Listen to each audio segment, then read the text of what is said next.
Hello friends, this is Akanksha Singh. Welcomes you on YouTube channel Way to JRF. आज है practice number 14। इसके पहले 13 classes upload हो चुकी हैं, इनको आप ज़रूर देखिएगा। इनका आपको लिंक, ये पूरा प्लेलिस्ट है, इसका लिंक आपको ऊपर आई बटन पे भी मिल जाएगा और डिस्क्रिप्शन बॉक्स में भी पूरी प्लेलिस्ट का एक लिंक मिल जाएगा। वहाँ पे आप सारे क्लासेस एक साथ देख सकते हैं। तो ये प्रैक्टिस सेट आपको टीजीटी, पीजीटी या असिस्टेंट प्रोफेसर की अगर आप प्रिपरेशन कर रहे हैं तो उसके लिए हेल्पफुल हैं। साथ में अगर आप होम साइंस से रिलेटेड किसी और भी कॉम्पिटिटिव एग्जाम की प्रिपरेशन कर रहे हैं तो ये प्रैक्टिस सेट उसमें भी आपको हेल्प करेंगे। एंड अगर अभी तक आपने चैनल सब्सक्राइब नहीं किया है तो चैनल को सब्सक्राइब जरूर कर लें। वीडियो अगर आपको अच्छी लगती है तो लाइक एंड शेयर ज़रूर करें, अपने फ्रेंड्स के साथ ज़्यादा से ज़्यादा शेयर करें। एंड लास्ट की क्लास में हमने 120 क्वेश्चन सॉल्व किए थे, इसमें हम स्टार्ट करेंगे 121 से।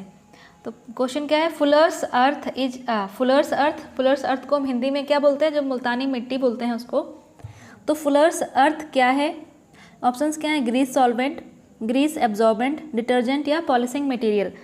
तो फुलर्स अर्थ जो है वो ग्रीस एब्जॉर्बेंट है, जो ऑयल और ग्रीस के जैसे स्टेन होते हैं उन, तो अगर कोई कपड़े पे कोई ऑयल का या ग्रीस का स्टेन लग गया है तो वो स्टेन को हटाने के लिए फुलर्स अर्थ यूज़ किया जाता है, जो कि ग्रीस को या तेल को एब्जॉर्ब कर लेता है।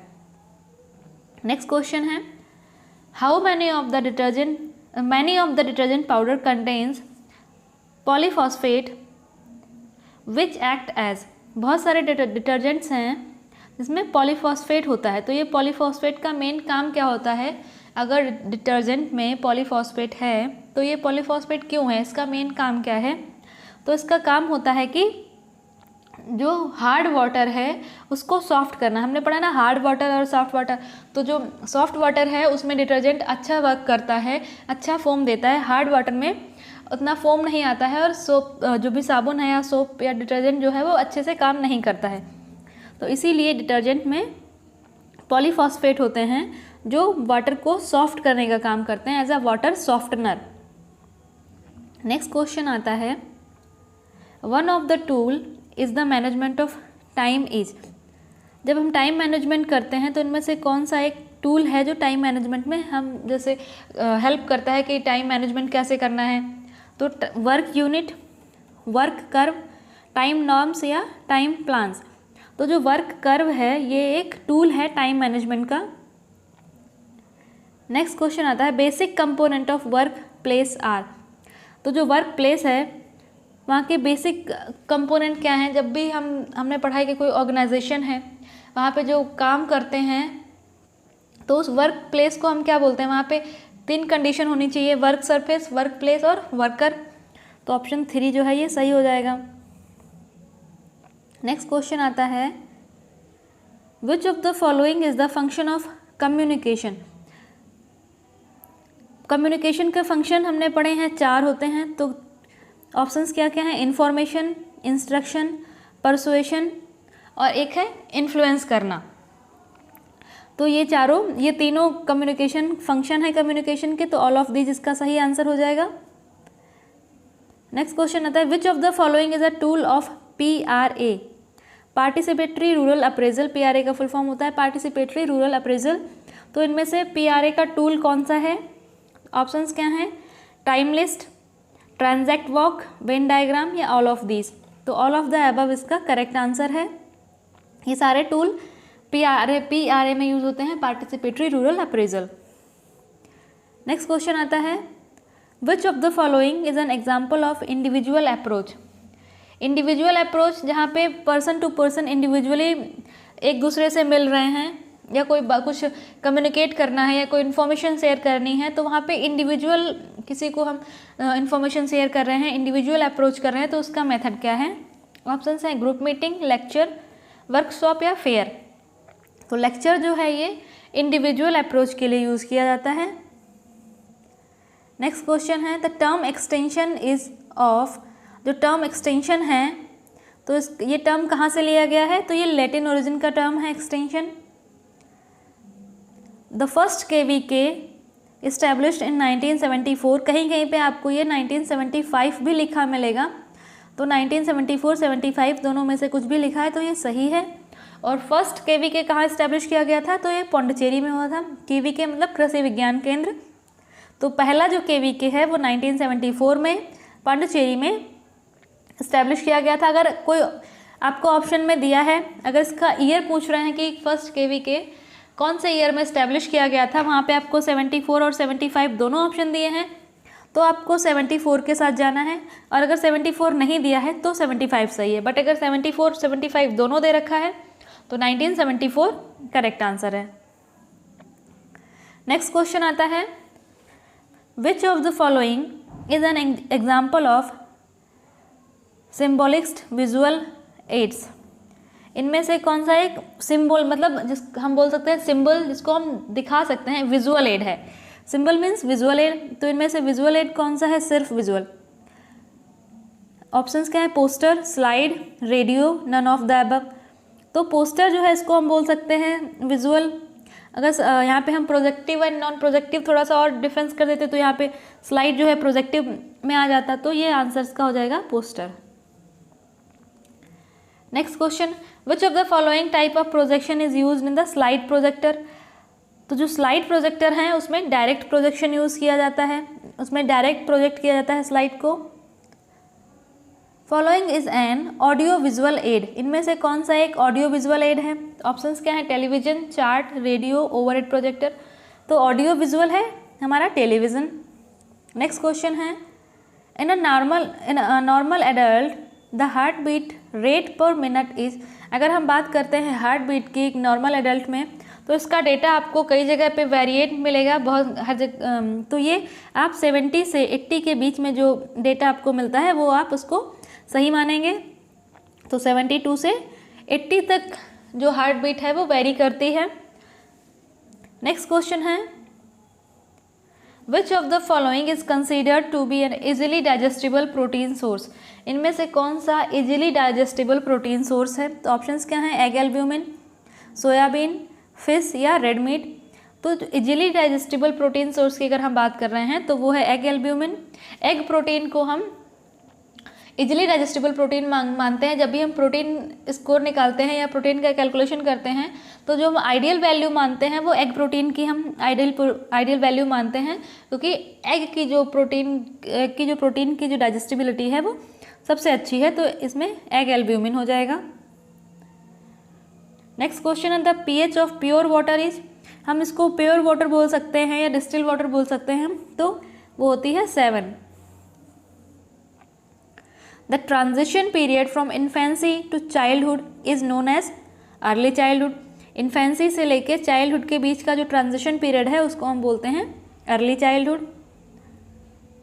नेक्स्ट क्वेश्चन है, the stage of child from birth to 4 week. यहाँ पे अगर 4 वीक लिखा है या अगर यहाँ पे 28 डेज लिखा होता तो उसको हम बोलते हैं नियोनेटल पीरियड। और नियोनेटल पीरियड 28 डेज के बाद का जो पीरियड स्टार्ट होता है उसको हम बोलते हैं इन्फेंसी। कहीं कहीं पे ये 1 मंथ भी लिखा होता है, 4 वीक लिखा होता है या 28 डेज लिखा होता है, तो ये होता है नियोनेट पीरियड। नेक्स्ट क्वेश्चन आता है, the development proceeding from near to far is called. Near to far मतलब ये, अगर ये जो नियर से पार मतलब जो ये सेंट्रल से लेकर पेरिफेरी की तरफ जो डेवलपमेंट हो रहा है, तो इस टाइप के डेवलपमेंट को क्या बोलते हैं, ये हम बोलते हैं नियर। और जैसे दूर हैंड की तरफ जैसे डेवलपमेंट हो रहा है इसको हम बोलते हैं फॉर। तो नियर टू फॉर क्या हो जाएगा, प्रॉक्सिमो डिस्टल डेवलपमेंट। और सेफेलोकॉर्डियल का होता है जब हेड से लेकर टो तक जो डेवलपमेंट होता है उसको हम सेफेलोकॉर्डियल बोलते हैं। और जो नियर से फार, जो सेंटर से लेकर पेरिफेरी तक जो डेवलपमेंट हो रहा है उसको हम प्रॉक्सिमो डिस्टल बोलते हैं। नेक्स्ट क्वेश्चन आता है, a progressive series of orderly coherent changes leading toward maturity is development. ये एक डेफिनेशन हमने पढ़ी है डेवलपमेंट की कि जो भी चेंजेस हो रहे हैं वो एक सीरीज़ में हो रहे हैं, एक ऑर्डर में हो रहे हैं और वो मैच्योरिटी की तरफ लीड कर रहे हैं। मीन्स एक पॉजिटिव डायरेक्शन में जो भी चेंज हो रहे हैं उसको हम बोलते हैं डेवलपमेंट, जो कि क्वालिटेटिव होता है। नेक्स्ट क्वेश्चन आता है, अ tubular structure on each side of uterus is called. Uterus के बोथ साइड पे जो ट्यूबुलर स्ट्रक्चर होता है ट्यूब के फॉर्म में उसको हम क्या बोलते हैं, उसको हम बोलते हैं fallopian tube. Next is following is an instrumental value. इनमें से कौन इंस्ट्रूमेंटल वैल्यू है? ऑप्शंस क्या हैं? Art gallery, view of sunset, production of fan, none of the above. Instrument means जहाँ पे इंस्ट्रूमेंट यूज़ हो रहे हैं, आउटर चीज़ें यूज़ हो रही हैं, तो ये हो जाएगा production of fan. Next question है, following is a tool of management. इनमें से कौन सा एक टूल ऑफ मैनेजमेंट है? ऑप्शंस क्या है? Hierarchy, unitary direction, payment of remuneration, the organization. तो जो द ऑर्गेनाइजेशन है ये टूल ऑफ मैनेजमेंट है। इसके बाद बचे hierarchy, unitary direction, payment of remuneration. तो हमने पढ़ा है ना प्रिंसिपल्स ऑफ मैनेजमेंट, तो हमने जो 14 प्रिंसिपल ऑफ मैनेजमेंट पढ़े हैं, तो ये हायरार्की हो गया, यूनिटरी डायरेक्शन है, पेमेंट ऑफ रेम्यूनरेशन ये प्रिंसिपल ऑफ मैनेजमेंट हैं, और द ऑर्गेनाइजेशन ये टूल ऑफ मैनेजमेंट है। Next question, the world diabetes day falls on. तो वर्ल्ड डायबिटीज़ डे 14 नवंबर को होता है, world diabetes day. Next question, work simplification means. Options क्या हैं? Change in a work habit, use of labour saving device, organizing functional work space, developing skill in activity. Work simplification means come time और कम energy में काम को करना, ये है work simplification. और कम टाइम और कम एनर्जी में काम को करना, उसके लिए क्या होना चाहिए? हमारे पास फंक्शनल वर्क प्लेस होना चाहिए, जहाँ पे हमारे पास ऐसे इक्विपमेंट्स हों जिनसे कम टाइम और कम एनर्जी में काम किया जा सके। तो ऑप्शन नंबर जो उसका सी है ये सही हो जाएगा। ये नेक्स्ट क्वेश्चन आता है, the use of money for the purpose of making of money from money means पैसे जो भी हमारे पास जो मनी है उसको यूज़ करके और ज़्यादा पैसे उससे बनाना, ये क्या है? ऑप्शंस क्या है? Compulsory saving, investment, financial management या सेविंग। तो पैसे को यूज़ करके उससे पैसे कमाना, इसको हम कहते हैं इन्वेस्टमेंट। नेक्स्ट क्वेश्चन आता है, means through which individual can become part owner of the companies. ऐसे जो बड़ी बड़ी कंपनीज हैं उनमें से कोई भी पर्सन जो है उस कंपनी का एक आंशिक रूप से हम बोल सकते हैं कि ओनर बन सकता है। मीन्स एक part of the owner means एक आंशिक रूप से हम बोल सकते हैं कि जैसे, तो ये क्या करके जो भी पब्लिक है वो ऐसा क्या करके जो बड़ी बड़ी कंपनीज हैं उनका एक आंशिक रूप से उनका ओनर बन सकते हैं, मालिक बन सकते हैं। तो ऑप्शंस क्या हैं? Stock and shares, bonds, promissory notes या इंश्योरेंस पॉलिसी। तो जो कंपनीज होती हैं, बड़ी बड़ी ऑर्गेनाइजेशंस होती हैं, ये अपने स्टॉक्स और शेयर्स को रिलीज़ करती हैं। तो इन स्टॉक्स को और शेयर्स को जो लोग उनमें पैसे इन्वेस्ट करते हैं, जो लोग स्टॉक्स खरीदते हैं, शेयर्स खरीदते हैं, तो वो पार्शली उस कंपनी के ओनर बन जाते हैं। तो ये ऑप्शन जो ए है वो सही हो जाएगा। नेक्स्ट क्वेश्चन आता है, an agency of India engaged in periodic diet and nutritional survey. Bharat की कौन सी एजेंसी है जो पीरियोडिक डाइट और न्यूट्रिशन सर्वे करती है? मीन्स टाइम पे न्यूट्रिशन सर्वे करती है और डाइट चेक करते हैं कि प्रॉपर जो न्यूट्रिशन है वो अगर स्टेट लेवल पे, मतलब हर एक लेवल पे वो टाइम ऑफ पीरियड में सर्वे करते हैं। वहाँ से वो लोग डेटा कलेक्ट करते हैं कि जो प्रेजेंट टाइम में जो डाइट चल रही है, जो न्यूट्रिशन चल रहा है, उसका कितना इफेक्ट हो रहा है या क्या हो रहा है, उसका पूरा न्यूट्रिशनल स्टेट से रिलेटेड सारा डेटा कलेक्ट करना ये कौन सी एजेंसी करती है? तो ऑप्शंस क्या है? ICAR, NNMB, WHO या FAO। तो ये आंसर जो सही है वो है NNMB। तो NNMB का फुल फॉर्म आपको बताना है कमेंट सेक्शन में कि NNMB ये एक एजेंसी है जो कि टाइम टू टाइम, एक टाइम इंटरवल पे जो डाइट सर्वे है या फिर ये जो भी न्यूट्रिशन स्टेट से, जो हमारा न्यूट्रिशनल स्टेटस है उससे रिलेटेड डाटा कलेक्ट करते रहते हैं। तो ये NNMB का फुल फॉर्म क्या है ये आपको कमेंट सेक्शन में बताना है। उसके बाद CFTRI ये कहाँ सिचुएटेड है? तो ये मैसूर में। नेक्स्ट क्वेश्चन आता है, the formula for calculating BMI। BMI means body mass index. तो BMI को कैलकुलेट करने का फॉर्मूला क्या है? तो weight in kg upon height in metre square.